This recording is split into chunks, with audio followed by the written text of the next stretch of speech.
Wassalamualaikum al-Fatihah. A'udzu billahi minasyaitonir rajim. Bismillahirrahmanirrahim. Alhamdulillahirabbil maliki yaumiddin. Iyyaka na'budu wa iyyaka nasta'in. Ihdinas shiratal mustaqim. Shiratal ladzina an'amta 'alaihim ghairil maghdubi 'alaihim waladdallin. Amin. Bismillahirrahmanirrahim. Alhamdulillahirabbil alamin wassalatu wassalamu ala asyrafil anbiya wal mursalin. Sayyidina wa habibina wa syafi'ina wa qurratu a'yunina wa maulana Muhammad tibbil qulub wa dawaiha wa afiyatil abdan wa shifaiha wa nuril absar wa dhiyaiha wa qutil arwa wa hidayaiha wa ala alihi wa sahbihi. Subhanaka la ilma lana illa ma 'allamtana innaka antal alimul hakim. Rabbi shrah li sadri wa yassir li amri wahlul 'uqdatam min lisani yafqahu qawli, amma ba'd. Bismillahirrahmanirrahim. Qala musannif rahimahullah ta'ala anhu, aqsamul iftar bi'atibari ma yalzamahu bisababihi arba'atun, yaitu macam-macam orang yang tidak berpuasa dan dilazimkan atas mereka untuk membayar sebab tidak berpuasa ada 4 macam. Yang pertama yaitu ma yalzamu fihil qadha wal fityah. Yang pertama yaitu yang mewajibkan orang itu tersebut harus membayar qadha dan membayar fityah. Jadi ada orang kalau nggak berpuasa, sebab nggak puasanya itu dia harus membayar beberapa hal. Di sini dibagi menjadi 4 macam. Yang pertama yaitu orang yang tidak berpuasa, akhirnya menyebabkan dia harus membayar qadha puasa dan membayar fityahnya. Kemudian yang kedua yaitu menyebabkan orang tersebut cuma membayar qadha, tidak perlu fityah. Yang ketiga, karena sebab dia nggak puasa, dia cukup cuma membayar fityahnya, tidak usah qadha. Dan yang keempat yaitu orang yang tidak usah membayar qadha dan tidak usah membayar fityah. Ya, jadi ada 4 macam. Ya, jadi kalau dia meninggalkan puasa, ada yang cuma menyebabkan bayar qadha saja, ada yang menyebabkan dia gara-gara nggak puasa harus membayar fityah, kemudian ada juga gara-gara dia nggak berpuasa dia harus membayar qadha dan fityah. Ada juga walaupun dia nggak puasa tetap nggak usah qadha, nggak usah fityah. Ini yang terakhir yang paling enak ini. Ya. Yang pertama yaitu dia harus menyebabkan karena dia tidak berpuasa di bulan Ramadan, dia harus membayar qadha dan fityah. Siapa itu? Yaitu yang pertama al-iftaru li khaufin ala ghairih, yaitu orang yang meninggalkan puasa karena takut sebab yang lainnya. Seperti apa contohnya? Seperti perempuan yang hamil dan menyusui. Jadi kalau ada perempuan hamil atau menyusui, Anda tanya, kenapa kamu nggak berpuasa? Saya takutnya kalau berpuasa nanti janin saya sakit. Nanti takut kalau saya berpuasa, saya sedang menyusui, nggak ada isinya, nanti ASI saya nggak bagus, anak saya sakit. Jadi dia nggak berpuasa itu karena kepikiran janinnya atau bayinya yang sedang disusui. Nah ini kenapa? Dia meninggalkan puasa karena takut sebab yang lainnya. Takut apa? Lainnya itu maksudnya anaknya, karena janinnya, bukan karena kesehatannya dia. Jadi orang-orang yang seperti ini, perempuan hamil atau menyusui, dia tidak berpuasa karena takut janinnya yang sakit atau bayinya yang sedang disusui sakit nanti. Nah ini bisa menyebabkan dia harus mengqadha puasa dan membayar fityah. Kalau nggak puasa umpamanya sebulan, berarti harus diqadha sebulan, kemudian bayar fityah selama sebulan. Tiap hari membayar 1 mud. 1 mud itu kurang lebih 8 on beras. Ya, atau digenapkanlah 1 kilo, berarti sebulan 30 kilo atau 29 kilo. Ya. Ini yang pertama. Kemudian yang kedua yang menyebabkan qadha dan membayar fidyah, yaitu orang yang masih punya utang puasa di bulan Ramadan, belum dibayar lunas sampai menyebabkan masuk Ramadan yang kedua. Jadi contoh, saya punya utang kemarin bulan Ramadan, belum saya bayar sampai masuk bulan Ramadan ini. Nah itu kan utang saya yang kemarin wajib diganti dan harus dibayar fidyah. Kenapa? Karena diakhirkan. Mestinya sebelum Ramadan ini saya utangnya puasanya itu kodoknya harus selesai. Kok saya olor-olor, diulur-ulur, akhirnya sampai masuk Ramadan lagi, itu berarti saya harus mengkodok puasa yang dulu, sekaligus harus membayar fidyah. Ya, jadi kalau Anda pernah punya utang puasa belum dibayar sampai masuk bulan Ramadan ini, kemarin belum dibayar sampai masuk bulan Ramadan ini, berarti sisa utangnya berapa yang belum dibayar plus bayar fidyah. Umpamanya saya kemarin utang 10 hari nggak puasa, kemudian baru saya bayar 5-nya belum saya bayar sampai masuk bulan Ramadan, berarti saya punya utang kodok 5 hari puasa plus 5 fidyah yang harus saya bayar. Karena apa? Belum selesai. Jadi itu, jadi yang menyebabkan mengkodok puasa dan membayar fidyah ada dua. Yang pertama yaitu perempuan hamil atau menyusui yang nggak berpuasa karena takut janinnya atau anaknya yang sakit. Maka orang seperti ini dia wajib mengkodok puasanya dan membayar fidyah. Dan yang kedua, orang yang punya utang bulan Ramadan kemarin belum disahur, belum dibayar sampai masuk bulan Ramadan selanjutnya, berarti puasanya yang dulu yang belum selesai itu berapa hari dihitung dikodok plus dibayar dengan fidyah. Ya. Ini kalau dibiarkan terus sampai 2 tahun 3 tahun bakal lumpuh ini fidyahnya, hati-hati, bisa sampai berkali lipat nanti. Ya, ini biasanya yang numpuk-numpuk ini perempuan hamil atau menyusui. Ya, Ramadan ini hamil, Ramadan depan nyusui, nanti Ramadan depan lagi hamil lagi, Ramadan depan lagi nyusui lagi. Ini bahaya ini bakal lumpuh, ini bisa sampai ratusan kilo nanti dia bayar fidyahnya. Karena setiap perkalian 1 tahun dikalikan 1, nanti kalau 2 tahun dikalikan 2 plus yang baru lagi. Jadi hitungannya agak rumit sebenarnya. Tapi kalau dihitung-hitung, kalau dibiarkan sampai bertahun-tahun, akhirnya nanti fidyahnya bisa besar. Ya. Jadi yang pertama yaitu yang menyebabkan qadha dan fidyah, yaitu perempuan hamil atau menyusui yang nggak berpuasa karena takut bayinya atau janinnya yang sakit, dan orang yang punya hutang puasa belum dibayar akhirnya sampai masuk Ramadan yang baru, maka itu wajib diqadha dan membayar fidyah. Kemudian yang kedua yaitu cukup membayar fidyah saja, tidak usah mengqadha. Siapa? Yaitu Syekhul Kabir, yaitu orang tua yang renta, bahasanya manula, ya, yang sudah tua renta, atau wal marid alladzi la yurja bur'uhu, yaitu orang sakit yang tidak bisa diharapkan kesembuhannya. Jadi yang cukup bayar fidyah, tidak usah mengqadha puasanya. Jadi dia nggak puasa sebulan, cukup bayar fidyah saja, 8 on dikalikan sebulan. Jadi dia nggak usah mengqadha. Siapa? Yaitu orang tua manula yang sudah umur 70, 80, 90 yang nggak kuat berpuasa, atau orang yang sakit keras tidak bisa diharapkan kesembuhannya seperti kanker, maaf waliyadzubillah min dzalik, tumor, gagal ginjal umpamanya, ini nggak bisa diharapkan kesembuhannya. Dia nggak puasa nggak apa-apa, cukup bayar fidyah saja, tidak usah mengqadha puasanya. Seandainya suatu saat ditakdir sembuh dengan izin Allah Ta'ala, mukjizat, ya, tidak usah mengqadha puasanya dia. Karena kalau penyakit-penyakit seperti ini Pak, kalau secara medis nggak mungkin bisa sembuh. Seperti orang kena kanker ini ya, nggak mungkin bisa sembuh.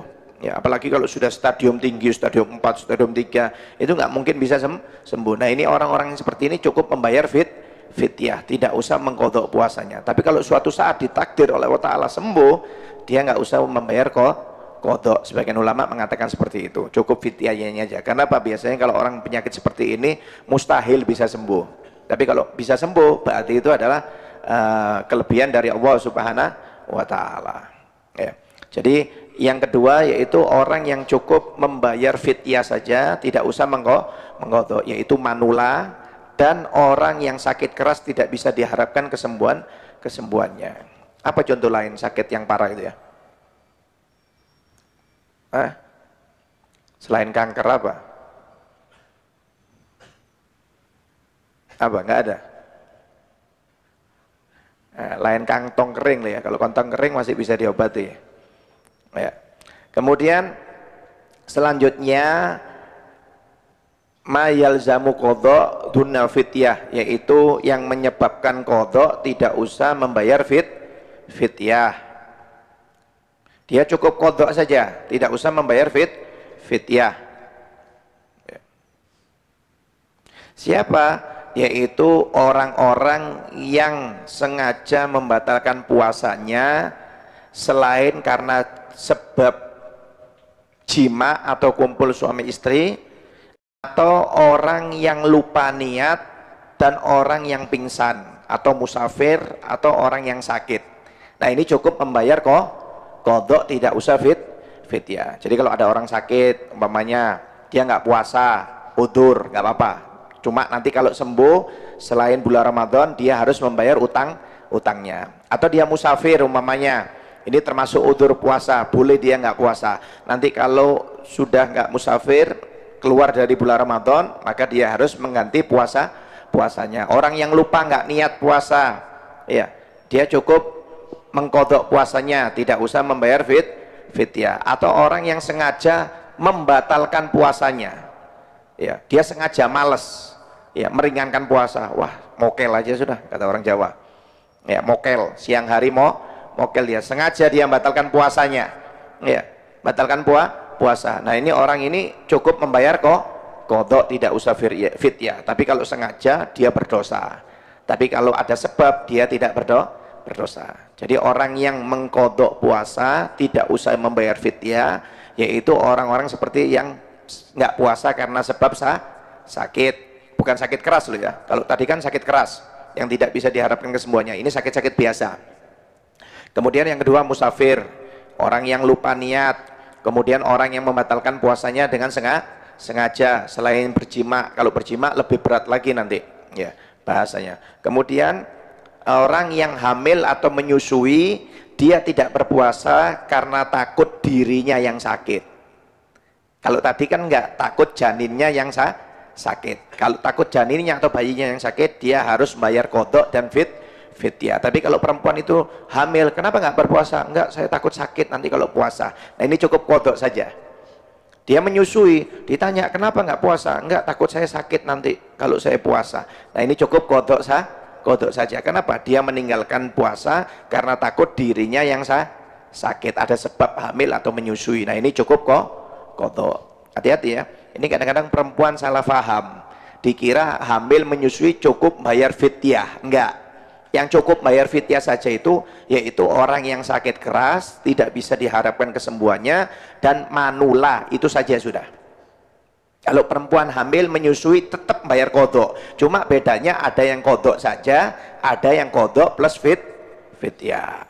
Ya, ini kadang-kadang perempuan salah paham ya, gara-gara hamil menyusui nggak puasa cukup bayar fityah tapi nggak mengqadha puasanya. Enggak, tetap harus mengqadha puasa, cuma bedanya ada yang qadha saja, ada qadha plus fityah. Yang keempat ini yang paling enak, yaitu yang tidak menyebabkan qadha dan tidak menyebabkan bayar fityah, yaitu orang gila ya. Ini kalau pingin nggak qadha puasanya, nggak bayar fityah, ya jadi orang gila dulu ya selama Ramadan, nanti Syawal sembuh lagi ya. Syawalnya sembuh, pokoknya tiap mau masuk Ramadan gila, nanti keluar Ramadan sembuh gilanya. Nggak ada, nggak tahu ada nggak yang model kayak gini ya.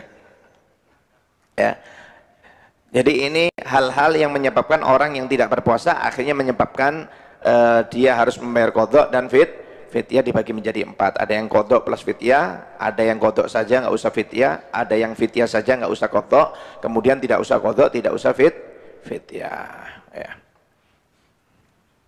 Ya mudah-mudahan di bulan Ramadan dikasih kesehatan ya sama Allah Ta'ala, sehingga bisa berpuasa sempurna di bulan Ramadan. Kemudian as-sunanusom, sunnah-sunnah ketika puasa dan sunnah-sunnah ketika di bulan Ramadan ya. Yang pertama sunnah-sunnahnya yaitu jangan lupa al-iktsar min tilawatil Quran, jangan lupa untuk memperbanyak membaca Al-Quran di bulan Ramadan ya, karena bulan Ramadan ini turunnya Al-Quran. Semua kitab-kitab Allah Subhanahu wa taala itu diturunkan di malam ada yang mengatakan malam Lailatul Qadar ya, nuzulul Quran 17 17 Ramadan, malam 17. Itu semuanya turun, Injil, Taurat, Zabur, Al-Quran itu semuanya turun pada bulan Ramadan. Diturunkan firman-firman Allah Subhanahu wa taala dari Lauhul Mahfud ke Baitul Izzah, itu semuanya selama bulan Ramadan. Ya, kemudian dari Baitul Izzah diturunkan kepada Nabi Muhammad secara bertahap selama 23 tahun. Ya. Jadi dianjurkan selama bulan Ramadan untuk memperbanyak membaca Al-Quran. Ya, Al-Quran nggak banyak kok. Ya. Satu juz itu 10 lembar. Anda habis subuh 2 lembar, nyicil, habis duhur 2 lembar, asar 2 lembar, maghrib 2 lembar, isya 2 lembar, setiap hari 1 juz. Sebulan bisa hatam. Ya, nggak berat kok, tinggal nyicil aja. Kita baca koran itu loh, berapa halaman koran itu, bisa hatam tiap pagi. Dibacai semua dibacai koran. Masa Al-Quran yang sedikit-sedikit nggak bisa dicicil. Ya. Imam Syafi'i kalau selain bulan Ramadan hatam Quran 2 kali. Kalau selama bulan Ramadan 4 kali hatam tiap harinya. Jadi selama bulan Ramadan itu anggap 120 kali hataman Imam Syafi'i. Ya. Kalau Abi Abdurrahman Segaf selain bulan Ramadan 4 kali hataman Quran. Kalau bulan Ramadan tiap harinya 8 kali hataman Quran. Jadi selama bulan Ramadan itu hatam 240 kali hataman Quran. Ya, sama seperti kita Al-Ikhlas 3 kali hatam. Ya, diulangi 10 kali. Alhamdulillah tiap hari 10 kali hataman saya. Ya. Makanya diperbanyak untuk membaca Quran selama bulan Ramadan. Ya, dianjurkan karena bulan Ramadan ini bulan turunnya Al-Quran. Kemudian jangan lupa juga untuk menjaga sholat tarawehnya, ya sunnah tiap malam jangan sampai ditinggal. Terserah mau sholat 11 boleh, mau 23 boleh, mau lebih dari itu nggak ada masalah. Yang penting tiap malam sholat taraweh, jangan sampai ditinggal. Ya, nggak usah gontok-gontokan masalah jumlah. Ya, gontok-gontokan itu masalah yang nggak sholat taraweh. Ya, diajak supaya sholat taraweh. Ini enggak tiap masuk bulan Ramadan kontok-kontokan yang benar 11, yang benar 23, yang benar 11. Semuanya benar, yang enggak benar ya enggak sholat taraweh. Ya, kita ini baru lihat bulan sudah bertengkar. Baru lihat. Ya, baru lihat bulan, awal bulan itu sudah bertengkar kadang-kadang penentuannya. Ya enggak usah seperti itu. Hargai perbedaan masing-masing. Yang penting enggak jauh. Ya. Kalau beda sehari, hari ini sama besok itu biasalah. Tapi kalau bedanya 3 hari puasa dulu sebelum pemerintah, ini 3 hari sebelum pemerintah lebaran dulu. Nah, ini yang ngawur ini. Ya.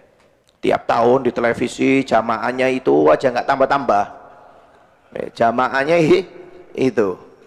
Ya. Kayak kurang kerjaan televisi ini. Ya orangnya itu aja. Tiap tahun itu sampai bosen. Saya ingat wajahnya terus pokoknya. Tiap mau puasa sama lebaran itu disuting jamaahnya. Jamaahnya nggak banyak badan. Jamaahnya nggak banyak. Ya, nggak usah disuting. Aliran-aliran yang sesat ini tidak usah disuting. Kalau cuma beda sehari itu nggak ada masalah. Terserah. Ya. Yang penting pokoknya harus saling toleransi, menghargai perbedaan. Ya. Apalagi kalau jumlah rakaat nggak usah dibahas. Yang mau 11 boleh, yang mau 23 boleh. Bahkan Imam Malik 39 rakaat. Ya. Imam Suyuti dan Syekhul Islam Ibn Taimiyah mengatakan sholat tarawih nggak ada jumlahnya. Terserah mau 50, mau 100, mau 200, mau 300, terserah Anda. Ya. Artinya Pak, yang penting pokoknya kata Nabi Muhammad dalam riwayat 1 kali sholat tarawih itu seperti 1000 rakaat. Jadi kalau Anda sholat 11 berarti seperti 11.000 rakaat. Kalau Anda sholat 23 seperti 23.000 rakaat. Anda sholat 39 seperti 39.000 rakaat. Ya pahalanya besar. Makanya dijaga jangan sampai tidak sholat taraweh. Tiap malam sholat taraweh. Nggak usah bingung yang lainnya. Bingung cari sepatu, lebaran, ya baju lebaran, nggak usah. Nanti itu siang atau habis sholat taraweh nggak apa-apa. Ya nggak usah bingung. Yang penting sholat taraweh ini jangan sampai ditinggal, rugi. Ya. Apalagi taraweh ini angetnya itu cuma malam pertama, malam kedua full sampai jalanan. Tambah malam, tambah sepi. Tambah naik, apalagi 10 akhir, mestinya malam Lailatul Qadar ini tambah rame, ini enggak tambah kosong masjid. Bingung bikin kue, bingung beli sepatu, bingung beli takwo, ya kalau takwonya beli di Rajawangi nggak apa-apa. Ya. Nggak usah bingung, itu belinya itu siang kah, ya jangan waktu malam ini, apalagi kalau sudah 10 akhir itu dibuat untuk ibadah, perbanyak ibadah, rugi kita. Anda lihat kalau di Mekah di Madinah itu 10 akhir tambah banyak orang, kayak musim haji, hotel-hotel itu naik harganya 10 kali lipat, yang biasanya cuma 1 juta jadi 10 juta. Kenapa? Peminatnya banyak ya. Karena mereka berharap mendapatkan malam Lailatul Qadar. Tapi dia nggak tahu di Indonesia ini kok aneh. Ya 10 akhir ini tambah kosong masjid. Awal kalau malam pertama, malam kedua penuh. Anda lihat sudah itu. Tambah malam, tambah kosong, tambah berkurang, tambah berkurang. Ya. Oleh karena itu jangan sampai ikut-ikutan yang aneh-aneh sudah. Ya, pokoknya yang penting istiqomah sampai selesai. Selama bulan Ramadan tiap malam sholat tarawih, jangan sampai ditinggal. Ya. Kemudian jangan lupa juga tafsirus shaimin, yaitu memberi buka orang yang sedang berpuasa. Ini sunnah. Ya, jangan sampai tidak. Ya, kalau ada rezeki belikan orang untuk takjil puasa, untuk buka puasa, taruh di masjid atau antar di rumah tetangga kita yang nggak mampu, ya di pesantren kasih. Itu pahalanya besar. Sebarang siapa yang memberi makan orang yang sedang berpuasa, maka dia mendapatkan pahala sempurna seperti orang berpuasa. Anda ngasih makan orang satu yang sedang berpuasa, buka puasa, maka Anda mendapatkan pahala 100% sama seperti dia puasa. Kalau Anda ngasih 10 orang, maka Anda mendapatkan 10 orang yang sedang berpuasa pahalanya 100% tanpa dikurangi apapun, kata Nabi Muhammad SAW. Ya, makanya orang-orang itu senang, apalagi kalau yang memiliki kelebihan uang itu, kalau selama bulan Ramadan itu pingin ngasih makan orang yang sedang berpuasa. Ya, kalau Anda puasa di Mekah Madinah itu, kalau sudah mau buka puasa, itu restoran itu antri, orang-orang nggak punya itu. Orang-orang yang nggak punya, miskin-miskin itu antri di restoran, gratis semuanya. Jadi satu restoran itu dibeli sama pengusaha selama bulan Ramadan, suruh bagikan untuk takjil aja, untuk buka puasa. Itu antri itu di Masjidil Haram, mau banyak. Orang-orang itu yang ngasih takjil, kadang trek-trekan ngasih buah-buahan itu suruh ngambil sendiri pokoknya. Ya, yogurt, susu itu suruh ngambil. Ya, suruh ngambil sendiri sudah. Mau bawa satu ekrat Anda, apa itu bahasanya? Apa? Tis, troli, jangan, kebanyakan kalau satu troli. Ya, maling namanya kalau satu troli ya. Satu kotak itu kan, minuman kan ada biasanya satu krat ya kalau bahasanya itu ya. Nah, satu itu buah-buahan, mau main satu kotak dibawa mau dibagi-bagi, terserah. Ya. Kalau Anda lihat bulan Ramadan kalau di Mekah di Madinah itu banyak sudah orang sudah jor-joran di sana ya. Ya, karena apa? Tahu besarnya pahala memberi makan orang yang sedang berpuasa. Ya, apalagi kalau di Masjid Nabawi, kalau ingin makanan berat di pelataran Masjid Nabawi. Tapi kalau makan ringan di dalam. Tinggalan di sana. Kalau Anda suka lapar ya makanan berat di luar, itu bukannya makanan berat. Baru masuk masjid sudah jadi rebutan orang Anda. Suruh makan di tempatnya, berebut mereka. Ya, berebut supaya tempatnya itu full, ya, supaya pahalanya sempurna. Ya, jadi disunahkan untuk memberi makan kepada orang yang sedang berpuasa, disunahkan. Ya. Terserah kita semampunya kita berapa. Ya, walaupun cuma sehari cuma mampu satu bungkus nasi, nggak apa-apa kasih. Yang penting dapatkan pahalanya, besar pahalanya. Ya. Kemudian disunahkan juga jangan lupa untuk memperbanyak amal soleh, ya, seperti menghadiri majelis ilmu, ya selama bulan Ramadan. Kalau ada majelis-majelis didatangi selama bulan Ramadan. Kemudian silaturahim, kemudian memperbanyak sodakoh, ya, sodakoh siang beda, malam beda kalau bisa, ya.